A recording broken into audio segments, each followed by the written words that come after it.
तो पीटी का जो सेकंड सेक्शन है वो पीटी राइटिंग सेक्शन है। पीटी का राइटिंग सेक्शन पीटी के स्पीकिंग के सेक्शन के बाद स्टार्ट होता है, ठीक है। और बेसिकली पीटी राइटिंग सेक्शन की अगर हम बात करें तो हमारे पास इसमें दो तरह के क्वेश्चंस हैं जो कि पीटी राइटिंग सेक्शन में आते हैं। तो पहला क्वेश्चन है, उसका नाम होता है समराइज रिटन टेक्स्ट, और जो सेकंड क्वेश्चन है वो है हमारे पास ऐसे राइटिंग का।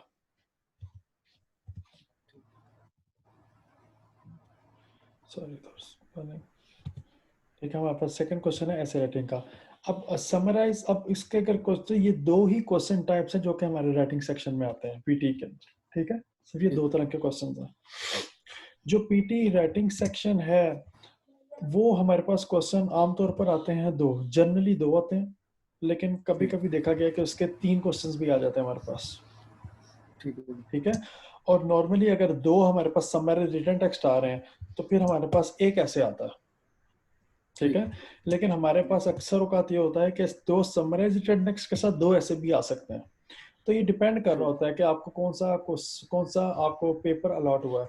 अक्सर होता है कि आपको दो ये आते हैं, दो ही ऐसे राइटिंग आती हैं। अक्सर होता है तीन ही आ जाते हैं, सिर्फ एक ऐसे राइटिंग आता है। और एक दफा जब मैंने दिया तो मेरे साथ क्या हुआ, मेरे पास एक ही आया समराइज रिटन टेक्स्ट और मेरे पास तीन ऐसे आए लिखने के लिए। तो वो किसी भी तरह से कंपोजिशन क्वेश्चंस की बनाई जा सकती है, ठीक है। लेकिन अगर जनरली बात की जाए जो ज्यादातर होता है उसमें होता ही है कि दो आपके पास समराइज रिटन टेक्स्ट आते हैं और आपके पास एक ऐसे आता है, ठीक है, जो कि जनरली जो है वो इस तरह की कंपोजिशन बनती है आपके लिए, ठीक हो गया।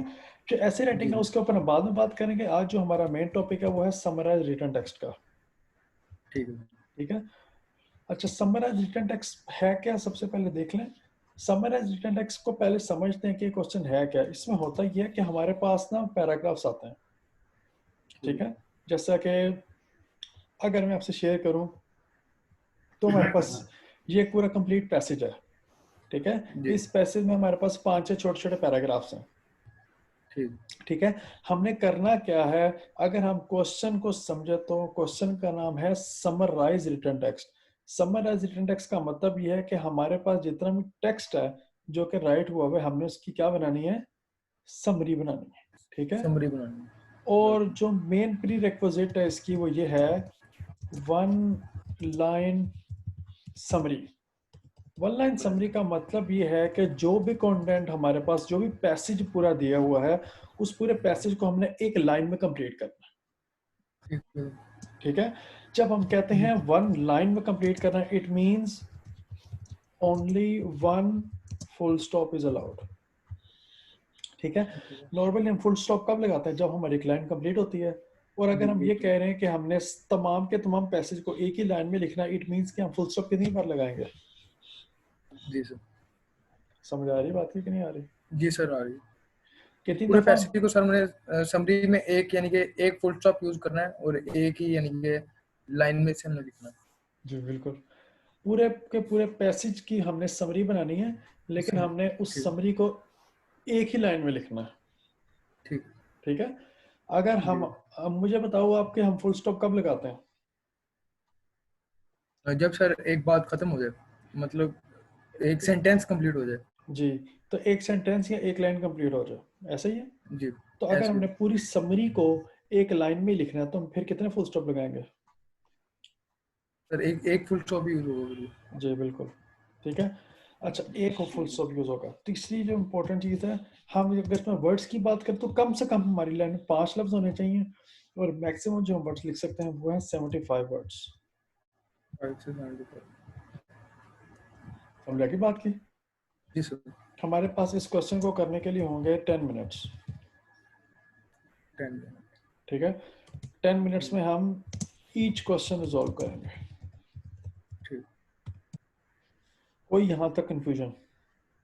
नो सर, सर इसमें क्वेश्चन को समझने का टाइम भी बीच में होगा या 10 मिनट उसके बाद मिलेंगे क्वेश्चन? Total 10 minute. जी, ठीक होगी बात। अच्छा, अब थोड़ी सी इसको पहले इसकी स्कोरिंग की बात कर लेते हैं। अच्छा, इसके अंदर हो ये रहा है कि हम जो है वो पहले क्वेश्चन को क्या करेंगे, पूरा पैसेज को रीड करेंगे और रीड करने के बाद हम उसको क्या करेंगे, राइट करेंगे। इट मींस कि इसके अंदर फिर रीडिंग के मार्क्स यस और राइटिंग के तो ऑब्वियसली मार्क्स होंगे राइटिंग का क्वेश्चन। तो हाँ, इसका मतलब ये हुआ कि हमें इस क्वेश्चन के अंदर रीडिंग के नंबर मिलेंगे और रीडिंग के साथ साथ राइटिंग के नंबर मिलेंगे। राइटिंग, ठीक है, कोई कंफ्यूजन नहीं आता। No sir. राइटिंग के अंदर अगर हम देखें तो हमें नंबर मिलेंगे स्पेलिंग्स के, हमें नंबर मिलेंगे ग्रामर के, हमें नंबर मिलेंगे पंक्चुएशन के, ठीक है, हमें नंबर मिलेंगे फॉर्म के। 4 चीजें। स्पेलिंग्स तो आप समझते हैं क्या होते हैं? जी सर, स्पेलिंग्स। ग्रामर का आपको पता है क्या होती है? जी, ग्रामर का भी आइडिया। पंक्चुएशन क्या होती है? नो सर, इसका आइडिया नहीं। पंक्चुएशन का मतलब ये होता है कि हम अक्सर फुल स्टॉप लगाते हैं, या हम फुल स्टॉप तो चलो लगना ही है, अक्सर हम कॉमास डालते हैं, ठीक है। जी कुछ कुछ वर्ड्स होते हैं जिनको हम स्टार्ट करते हैं तो कैपिटल लेटर से स्टार्ट करते हैं, इनको स्मॉल से करते हैं, तो ये सब चीज़ें जी, पंक्चुएशन में आती हैं, राइट सर। ठीक है।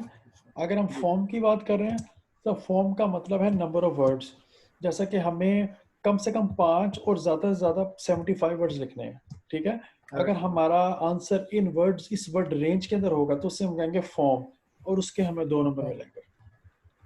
ठीक है। समझ आ रही बात की? जी सर। ठीक है। तो ये 4 चीजें हैं जिसकी बेस पे हमें राइटिंग के नंबर मिलेंगे, ठीक है। अगर हम इस क्वेश्चन के अंदर रीडिंग की बात करें कि हमें रीडिंग के मार्क्स कैसे मिलेंगे, तो रीडिंग के मार्क्स बेस करेंगे how well we have summarise the passage, कितने अच्छे तरीके से हमने समरी लिखी है, उसकी बेस पे हमें रीडिंग के नंबर मिलेंगे, और राइटिंग के नंबर हमें मिलेंगे स्पेलिंग, ग्रामर, पंक्चुएशन और फॉर्म की बेस पे, राइट सर। ठीक है। अब अगर हम जब ये बात करते हैं कि how well we have summarise the passage, इसका मतलब ये है कि जो हमने एक समरी एक एक लाइन में लिखी है, क्या हमने उसके अंदर पैसेज के अंदर जितनी भी चीजें मेंशन की गई हैं सबको ही बयान किया, या कुछ को बयान किया, कुछ को हमने मिस कर दिया? Right sir. और समझ आ रही है कि ऐसी बस राइट साइड गई जा रहे हो? नहीं सर, समझ आ रही कंफर्म की बात है। जी है? सर। ठीक है। जी। अच्छा, अब यहाँ तक तो जनरल बात हो गई कि हमें नंबर किस किस चीज के मिलने हैं, हमें कितना टाइम मिलना है और कितने वर्ड्स हमने लिखने हाउ हैं, मेनी वर्ड्स? ठीक है। अच्छा, यहाँ तक तो ये बात हो गई। अब बात मेन करते हैं कि स्ट्रेटजी क्या है भाई, कि अगर हमने ये काम करना है तो हमने करना कैसे है, क्योंकि अगर अपेरेंटली देखा जाए तो जो पैसेज है वो काफी बड़ा है, ठीक है। ठीक है। ये देखें ना, ये पैसेज है, इस सारे पैसेज को पढ़ना, समझना, समझने के बाद इसकी समरी बनाना तो बड़ा मुश्किल काम है, ये काफी टाइम मुश्किल भी काम कम है, है सर। जी। ये टाइम भी कम है, और ये क्वेश्चन महाल होता है मेरे लिए, ये क्वेश्चन बहुत अरसे तक महाल रहा है जब तक कि मुझे इसका टोटका समझ नहीं आया, सही सर। ठीक है। अच्छा, अब हमने करना क्या, देखो ये जो आपके पास स्क्रीन है ना, एग्जैक्टली 100% आपके पास सेम ऐसी स्क्रीन होगी जब आप रियल एग्जाम भी करोगे, ठीक है। ठीक है। आपके पास ये बॉक्स होगा, ठीक है, जिसमें आप टाइप करके लिखोगे। अगर आप अपने जी। लेफ्ट हैंड साइड पे देखो तो आपको टोटल वर्ड काउंट नजर आ रहा है। जी सर, आ रहा है। अच्छा, इसका मतलब ये है कि आप कितने वर्ड लिख चुके हैं। जैसे मैं देखो लिखता हूँ the work has been done, it means कि मैंने 5 वर्ड लिख लिए हैं, ठीक है। तो ये वर्ड काउंट चल रहा होता है, आपको सर टाइम नजर आ रहा है। जी, टाइम नजर आ अब रहा ये है। टाइम 0 हो गया है, ठीक है। अगर मैं जी, नेक्स्ट पे जाऊंगा ना, देखो अब आप देख लो कि टाइम चल रहा है, ठीक है, टाइम जा रहा है। ऑपोजिट जी। डायरेक्शन में 9 मिनट और 55 सेकंड, 54 सेकंड इतना रह गया मेरे पास टाइम करने के लिए, ठीक है। जी, जी सर। तो मैंने जी, करना क्या है कि उसके अंदर, उस टाइम के अंदर अंदर अपना पैसेज को कंप्लीट करना है, कंप्लीट करना। ठीक है। होगा क्या कि जैसे ही ये टाइम 0 हो जाएगा, तो अगर आप कुछ जी। भी टाइप करोगे ना आंसर वाले बॉक्स में, तो कुछ भी लिखा नहीं जाएगा, क्यों? क्योंकि आपका टाइम खत्म हो गया होगा, टाइम खत्म हो गया। ठीक है। जी सर। और अगर आपको अगले क्वेश्चन पे जाना है, तो आपको नेक्स्ट का बटन दबाना है। ये मैं ठीक आपको चीज़ है। ये इसलिए बता, कंप्लीट करने के बाद नेक्स्ट। जी जी बिल्कुल, ठीक है। सही। जी। और आप बस ये को कट और कॉपी को फिलहाल भूल जाओ, आप बस यही याद रखो, ठीक है। ठीक है। ये मैं आपको इसलिए दिखा रहा हूँ ताकि आपको आइडिया हो कि रियल एग्जाम कैसे आता है। जी, जी सर। अच्छा, अब आती है सबसे पहले कि हमारे पास स्ट्रेटजी क्या है, हमने इस क्वेश्चन को करना कैसे है। जी ठीक है। अच्छा, सबसे पहले जब आएगा आपके सामने क्वेश्चन, तो आपने 1 मिनट से लेकर 1.5 मिनट आपने क्या करना है, आपने 1 से 1.5 मिनट इस पूरे पूरे पैसेज को रीड करना है। ठीक हो गया। आपने एक्सक्यूज मी, आपने पूरे पैसेज को रीड करना है, और रीड करने के बाद थोड़ा सा ना इसका ओवरव्यू लेना है कि इस पैसेज के बारे में बताया क्या जा रहा है। ठीक है। समझ आ रही बात की। जी आपने पैसेज का ओवरव्यू ले लिया कि ये असल में पैसेज है किस बारे में, क्या इस चीज बारे में बात हो रही है। ठीक है। मेन टॉपिक है। हाँ जी बिल्कुल। उसके बाद आपने क्या करना है, इससे ज्यादा टाइम नहीं लगाना है, बस ये नहीं कि बहुत डिटेल में पढ़ना है, थोड़ा सा समझो पैसेज जी को, थोड़ा सा आइडिया लो कि पैसेज है क्या। ठीक है, मैं आपको टेक्निक ठीक बता रहा हूँ, इतना इजी। ठीक है सर। ठीक है। वरना ये मैं जी अगर आपको जो गोरे जिस तरह से पढ़ाते हैं, जो मेन तरीका है, अगर वो बताने लगूं तो समझो हम गए।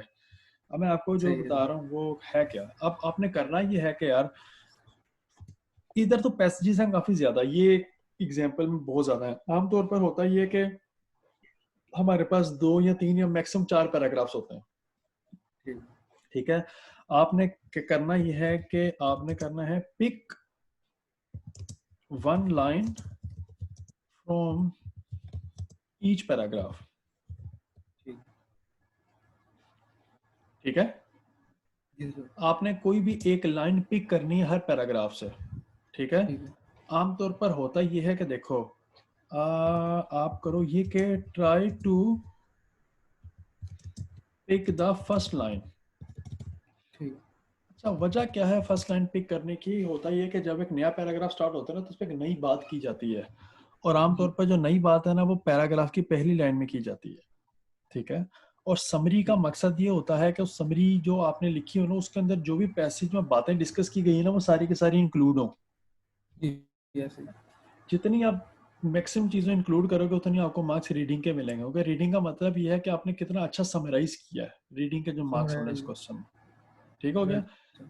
तो आपने करना ये है कि आपने पहली लाइन कोशिश करनी है पिक करने की हर पैराग्राफ की। ठीक ठीक है। है। अच्छा, जी उसके बाद अब इशू ये है कि अक्सर होता है कि लाइनें काफ़ी बड़ी हो जाती हैं, और हमारे पास जी लिमिट है कि हम 75 से ज़्यादा वर्ड नहीं लिख सकते। अगर हम 75 से 76 भी अगर आपने कर दिए तो आपके 2 नंबर स्ट्रेट वे जी। कट जाएंगे। ठीक है। ठीक होगी फॉर्म बात। के 2 नंबर कट जाएंगे। जी। जी तो ये बड़ी इंपॉर्टेंट चीज़ है जो आपने रखनी है ख्याल में। अब अक्सर सिचुएशन ये है कि पैराग्राफ की पहली लाइन है जो कि काफ़ी बड़ी है। ठीक है। जी। तब आप क्या कर सकते हो, आप कोई और लाइन उस पैराग्राफ से उठा सकते हो। ठीक है। समझ आ रही बात की। जी सर। कोई इशू यहाँ तक। No sir. ठीक है। अच्छा, उसके बाद अब प्रॉब्लम ये होगी, आपने पूछा नहीं बल्कि, कि सर हमने पूरी समरी एक लाइन में लिखनी है। ठीक है। जी अगर हम हर पैराग्राफ से एक लाइन उठाएंगे तो हम इन लाइनों को मिलाएंगे कैसे। जी सर। ठीक है। अच्छा। क्योंकि फुल स्टॉप हमने एक ही इसमें यूज करना। जी बिल्कुल, तो अब लाइनों को मिलाया कैसे जाए। अच्छा, उसके लिए एक वर्ड आपने मुझे पहले ये बताओ कि कहीं पढ़ा, एक वर्ड होता है कंजंक्शन, कहीं पढ़ा भैया। जी कंजक्शन पड़ा हुआ सर। क्या होता है कंजंक्शन का मतलब। कंजक्शन मीन सर, इसमें कोई हम ऐसा वर्ड लगाते हैं जो एक सेंटेंस को दूसरे सेंटेंस के साथ मिलाता है और बीच में कोमा लगता है, लाइक फर्दर मोर। जी बिल्कुल। कंजंक्शन बिल्कुल ठीक कह रहे हैं आप। ठीक है। कंजंक्शन जो हमारे पास होती है, हमारे पास होती है एंड, इसके अलावा बट। ठीक है। However, moreover. तो ये चार जो है वो ऐसी कंजंक्शन है जो कि सबसे ज़्यादा यूज़ होती हैं। ठीक है। ठीक है। आपने जो है ना इन चारों को ध्यान में रखना है। ठीक है। ठीक है। जी अच्छा, अभी हम जो है वो थोड़ा सा आते हैं वापस। ठीक है। क्योंकि अभी ऑब्वियसली हमने ना काफ़ी दिनों बाद स्टार्ट किया, अब सारी बात है, आपको भी थोड़ा जी ट्रैक पे आने में लगेगा एक दिन। ठीक है। जी जी अभी तक जी। क्योंकि मुझे पता आपने पीछे से बिल्कुल नहीं पढ़ा। नहीं नहीं सर, मैं उसके स्पीकिंग में काम किया है काफी। पक्की बात है। जी सर। अच्छा, स्ट्रेटजी में हमने करना ये है कि हमने pick 1 line from each para, और हमारी ट्राई क्या होगी, try to pick first line. ठीक है। अभी आप अब देखिए, जो अभी आपको जो है, मैं अगली अगर लेक्चर के एंड पे टाइम दूंगा, आप सारा नोट कर लेना, कोई इशू नहीं है। ठीक है। ठीक है। अच्छा, try not to pick the big line, क्योंकि अगर हम बहुत बड़ी लाइन को पिक कर लेंगे तो उससे होगा ये कि वो सारे के सारे हमारे वर्ड्स ले जाएगी। तो हमने छोटी लाइनें या मिडिल साइज की लाइनें जो है वो ट्राई करना है कि हम पिक करें। ठीक है। So try not to pick the big line if second line is short, then pick the second line. Let's suppose अगर फर्स्ट लाइन बहुत लंबी है और उसके मुकाबले में सेकंड लाइन छोटी है, तो आप फर्स्ट लाइन को स्किप करके सेकंड लाइन को पिक कर लो। ठीक है। ठीक हो गया जी। अच्छा, अभी मैं अगले पेज पे जा रहा हूँ, अभी मैं इस पेज पे वापस आऊंगा ताकि आप नोट कर लो। ठीक है। ठीक है। अच्छा, अभी मैंने बात की थी कंजंक्शन की। ठीक है। कंजंक्शन का मतलब क्या है? कंजंक्शन का मतलब ये है कि ये कनेक्टर्स होते हैं जो कि ज्वाइन करते हैं टू लाइंस टुगेदर।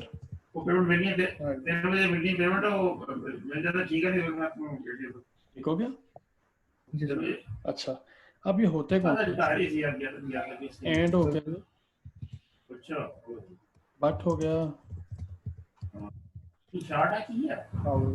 however हो गया, moreover। तो और भी बहुत सारे होते हैं, लेकिन जहां तक हमारी बात है, हमने 4 याद रखने हैं। ठीक है। जो मोस्ट कॉमनली यूज होगा वो एंड यूज होगा, एंड या फिर मोरओवर। ठीक हो गया। अच्छा, अब एंड और मोरओवर का काम सेम है, और इसी तरह बट और हाउएवर का काम सेम है। ठीक है। अब क्या मतलब कि लेट्स सपोज आपने एक लाइन लिखी, ठीक है। लेट्स सपोज हम 2 लाइंस कंबाइन करें, जैसे आप शाहजेब इज अ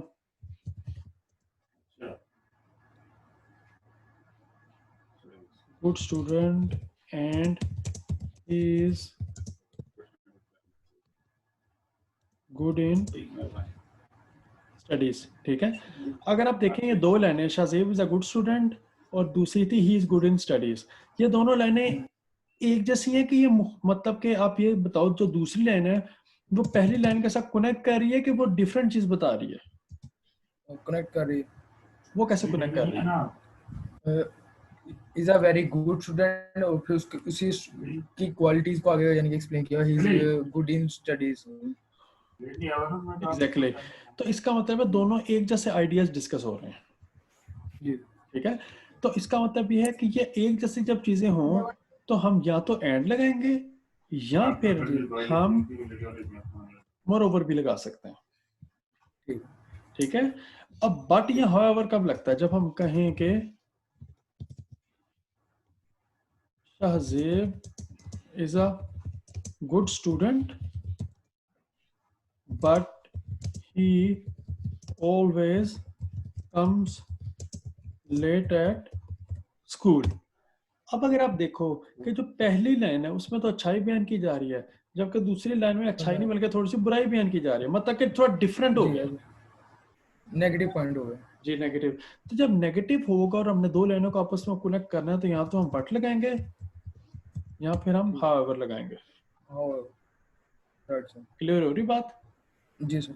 अच्छा, अब अगर एक सिचुएशन याद रखो कि इफ यू डोंट अंडरस्टैंड, कि पता नहीं क्या बात हो रही है, ठीक है, अक्सर नहीं पता लगता कि क्या हो रहा है। सिंपल याद रखो, यूज एंड। समझ आ रही है? आपने एंड लगा देना है जी सर। लाइनों को या सेंटेंसेस को आपस में मिलाने के लिए। यहां तक कोई इश्यू है बेटा तो मुझे बताओ। No sir. पक्की बात है? सर। तो अच्छी बात। अच्छा, आगे देखो।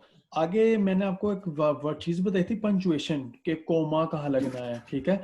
हमेशा आपने एक चीज याद रखनी, इंग्लिश का रूल क्या है कि जब भी मैं कहूँ Shahzeb is a good student and, जब भी मैंने एंड लगाना है ना, तो एंड से जो पहले वाला वर्ड होगा ना, कोमा, सर कॉमन लगेगा। फिर स्पेस और फिर एंड आएगा। ठीक है। समझ आ रही बात की? जी सर। इसी तरह यार जब आपने बट लगाना है तो उसमें भी कोमा, स्पेस और फिर बट आएगा। ठीक। एनी कंफ्यूजन यहाँ तक? No sir. पक्की बात है, ये मैं आप दोबारा नहीं बताऊंगा, और मैं आपको एक्सपेक्ट भी जी यही करूंगा कि आप शाबाश ये दोबारा गलती ना करो। ठीक है, जी ये जी कब ठीक है? अब ये जी देखो, अब अगर मैंने दोबारा ये लिखी लाइन और मैं एंड की जगह लगाता हूँ मोर ओवर, तो याद रखना कि मोर ओवर से पहले भी कॉमा आता है और मोर ओवर के बाद भी कॉमा आता है। ठीक है समझ आ गई बात की? जी सर। इसी तरह अगर आप हाउ एवर यूज कर रहे हो, तो आपने यार याद रखना है कि हाउ एवर से पहले भी कॉमा है और हाउ और एवर के बाद में बाद भी बाद कॉमा। भी कॉमन। ठीक है। अब पॉइंट समझ आ रही कि कोई नहीं आ रही? नहीं सर आ रही है सर। पक्की बात है, कोई कंफ्यूजन तो नहीं जी। आपको यहाँ तक? No no sir. ठीक है, और आपने 4 यही कंजंक्शन यूज करने हैं, ठीक है, कोशिश करनी है। और लास्ट चीज मैंने आपको भी देखिए बताई है कि अगर नहीं समझ आ रहा है कि ये अगला सेंटेंस उसके नेगेटिव है या उसी की चीज है, तो आपने सिंपल एंड यूज कर लेना है। सिंपल एंड यूज या करना आप है। एंड की जगह आप मोर ओवर भी यूज कर सकते हो अगर कुछ समझ नहीं आ रहा। ठीक है। ठीक होगी? जी सर। अच्छा, अच्छा यहाँ तक तो हमने बात करी जनरल। अभी मैं आपको टाइम देता हूँ, फिर आप नोट कर लेना शाबाश, ठीक है? ठीक है। चलें, अच्छा आगे चलते हैं। आगे अक्सर यार ये होता है कि आप कर लो 2 चीज़ें हैं, ठीक है, जो मैंने आपको इम्पोर्टेंट बतानी है और उसके बाद जाना फिर। अच्छा अक्सर ये होता है कि आप कह लो कि जब अपने सेंटेंस को पिक करना है ना, ठीक है, तो वो थोड़ा लेंथी है, ठीक है, लेंथी सेंटेंस है, ठीक है। तो आप क्या कर सकते हो इस सिचुएशन में? आई मीन आप क्या करो कि आप हाफ ऑफ द सेंटेंस भी ले सकते हो, ठीक है। आप पूरा जी सेंटेंस ना लो, आधा सेंटेंस ले लो, लेकिन उसमें कंडीशन ये है कि आप कह लो कि that half sentence should make some sense. समझ आ रही कि उसका कुछ सेंस, मतलब कि उसका मीनिंग जरूर बन रहा हो। मीनिंग बनना है। मैं आपको एग्जांपल से समझा देता हूँ कि आप कह लो कि due to rainy season all roads have been submerged with water and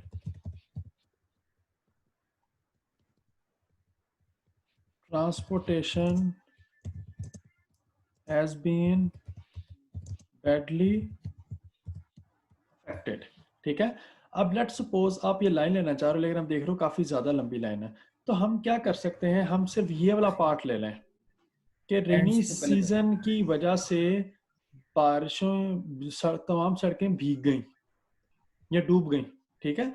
अब मुझे बताओ कि हम खाली ये वाला सेंटेंस लेते हैं तो क्या ये सेंस बना रहा है कि नहीं बना रहा? आ रहा है। बना रहा है कि नहीं बता रहा? जी सॉरी, बना रहा है सर, क्योंकि बना रहा एंड है के बाद अगली बात हो रही है। जी। तो इट मींस कि हम इतना सेंटेंस भी ले सकते हैं ठीक है। अपने आंसर के लिए। ठीक। ठीक होगी बात? जी सर। अच्छा मुझे बताओ, अगर हम खाली ये ले सकते हैं इतना part due to rainy season, क्या ये कोई सेंस बना नहीं रहा है? नहीं कोई सेंस नहीं है, कोई sense अच्छा, यहाँ तक इट मींस आपको क्लियर हो गया नहीं। कि हम पूरा सेंटेंस ना ले, हम हाफ ऑफ द सेंटेंस भी ले सकते हैं। जी हाँ आप सेंटेंस। अच्छा दूसरी चीज क्या है? दूसरी चीज ये है कि ना, आप ही कह लो sometimes passage starts with some question, ठीक है। अक्सर औकात होता ही है कि एक पैसेज जब वो क्वेश्चन से स्टार्ट हो रहा है, जब हम क्वेश्चन से स्टार्ट हो रहा है, इसका मतलब ये है कि जब पैसेज की पहली लाइन होती है ना, उसके एंड पे क्वेश्चन मार्क डाला होता है, ये क्वेश्चन है। ठीक है। अच्छा अब जो passage start with some question होते हैं ना, उसमें आपके पास 2 सजेशन हैं। पहली सिचुएशन तो ये होती है कि लीव द सेंटेंस, उस सेंटेंस को ना करो, उसे छोड़ दो, ठीक है। दूसरी ये हमारे पास होती है कि हम कहता हूं कि कन्वर्टेड इनटू आप ये कह लो सिंपल सेंटेंस, कि आप उसको क्वेश्चन ना रहने दो, आप उसको एक सादा सेंटेंस बना लो, ठीक है। लेकिन मेरे ख्याल में जो सेकंड ऑप्शन होती है वो अक्सर का थोड़ी सी डिफिकल्ट हो जाती है। डिफिकल्ट इन सेंस के आपका ऑलरेडी एग्जाम चल रहा होता है, आपके पास टाइम का कंस्ट्रेंट होती है, इस वजह से आप थोड़ा सा रिस्की भी हो जाता है, कोई गलती ना कर दो। तो इस वजह से मैं ये कहता हूँ कि आप कोशिश करो कि आप उस सेंटेंस को छोड़ दो, और अगर ये पहला सेंटेंस है पैसेज का तो आप पहले सेंटेंस को छोड़कर दूसरा सेंटेंस भी कर लो, ठीक है। जी सर। शाज़ेब बेटा समझ आ रही है, कोई नहीं आ रही? आ रही है सर। सारी समझ आ रही है? जी सर। कोई इश्यू है यहाँ तक? नो सर, कोई इशू नहीं। चले। अच्छा, अभी हम आज का जो है वो यहाँ तक रख रहे हैं, ठीक है। हम करेंगे क्या कि कल मैं आपको 2 एग्जाम्पल लेके ना ये करके बताऊंगा असल में कि ठीक। होता हो कैसे रहा, राइट सर। ठीक है। तो अभी आप एक काम करें, मैं 3 पेजेस हैं हमारे पास, आप नोट कर लो, ठीक है, सारी चीज़ें। और कल जब हो तो आपको मतलब कि ज़बानी याद हो सब कुछ कि क्या क्या काम करना, ठीक है सर। ठीक है, ताकि हम ज़्यादा प्रैक्टिस कर सकें। ठीक, ठीक है। मैं नोट कर लूँ सर? जी जी प्लीज़। ठीक।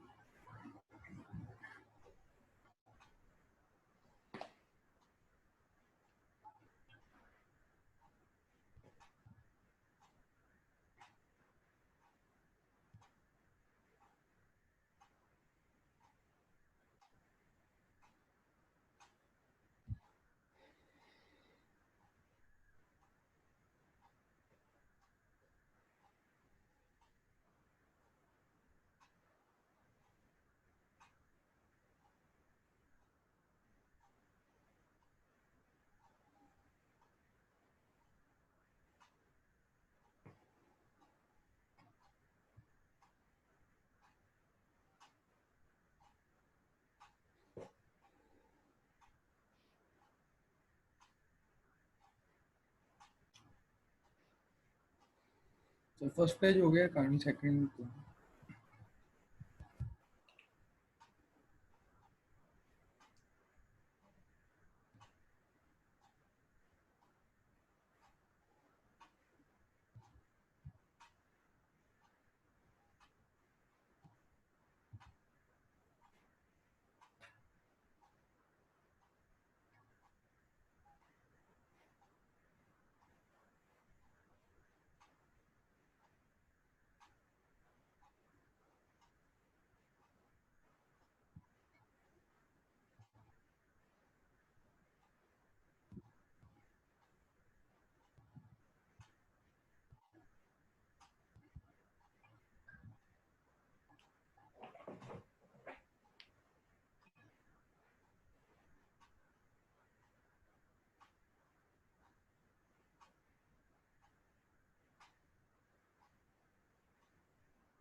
सर नोट हो गया, नेक्स्ट करो।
सर कंप्लीट हो गया।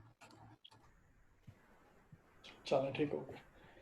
ठीक है, चलो चला कल मिलते हैं। Okay, thank you.